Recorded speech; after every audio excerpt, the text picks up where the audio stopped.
basta huwag na kayong tatanggap ng kahit anong imbitasyon, ha? Ako nang bahala. Sige. Nay, tumawag po si Jacob. Punta daw po kami kina Steph, yung classmate po namin. Diyan lang po sa malapit, gamitin ko po yung bike ko. Saan yun? Diyan lang po sa labas ng subdivision. Teka, magbabike kayo sa labas ng subdivision. Huwag na magkotse na lang kayo. Antayin mo, pagkatid sa akin ni Robert, babalikan kayo nun. Malapit lang naman po yun, Tay. Kahit na mahirap na labas yun eh. Kung dito lang sa loob, okay lang. Payagan mo na, malapit lang naman daw. Hindi, maraming sasakyan dun eh. Baka masagi ng bus yan, oh. Mga bata yan, mga yan. Malaki na yung anak mo. Kaya niya na alagaan ang sarili niya. Di ba, nak? Oo naman po. Oo, sige na. Bahala na kayo. Sige, alis na ako. Sige po, Tay. Thank you po. Sige.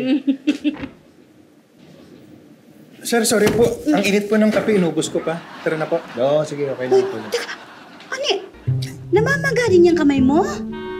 Opo, ma'am. Huwag mo sabing nabanggarin yan dun sa pinto ng kusina.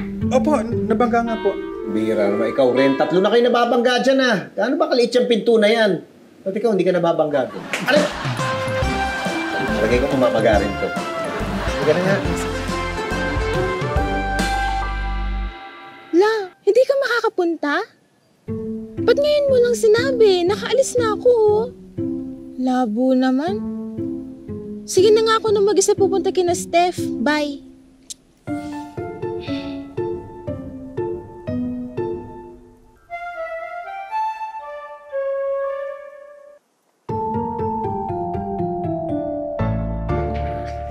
Good afternoon po, ma'am, sir. Mag-isa lang ako. Bakit, ma'am, sir? Sorry, sir. Nasanay po kasi kami sa ganung greeting. Ma'am, sir, para sure. Ganun ba? Sige. Ay. Oy. Out ko na. Oo nga, sumabay ka na sa akin. Nag-half day lang ako eh. Sige pa. Sige. Pre, mukhang hindi ka na makakagimik ka. Kasabay mo na, sir, pa uwi. Uy guys, behave. Baka naiingayan na si Mr. Manaloto sa inyo. Naku, hindi. Okay lang. Nakakatuwa nga. Saya nila dito eh. Oo nga po sir masaya talaga itong branch na nalipatan ko. Kahit understaffed kami. Understaffed kayo? Bakit? Kulang kasi kami ng crew, tapos naka-leave pa yung supervisor namin. Pero kinakaya naman, tutulungan. Oo nga mukhang solid naman yung grupo nyo dito eh, di ba? Opo sir. Sir, ano po order niyo? Dating gawin. Additional price po? Depende. Depende po saan. Depende kung sagot mo. Palabiro ko talaga, sir. Sir talaga. Di ba ito? Sir, ano naman eh.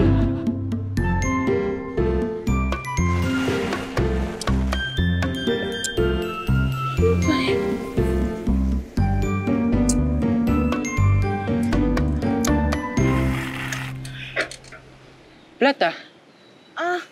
Oo nga eh. May vulcanizing doon. Samahan na kita? Ay, talaga? Oo. Sige, thank you. Di ba ikaw yung kausap ni Tito Patrick sa office dati? Oo nga. Ano, tara? Sige, sige.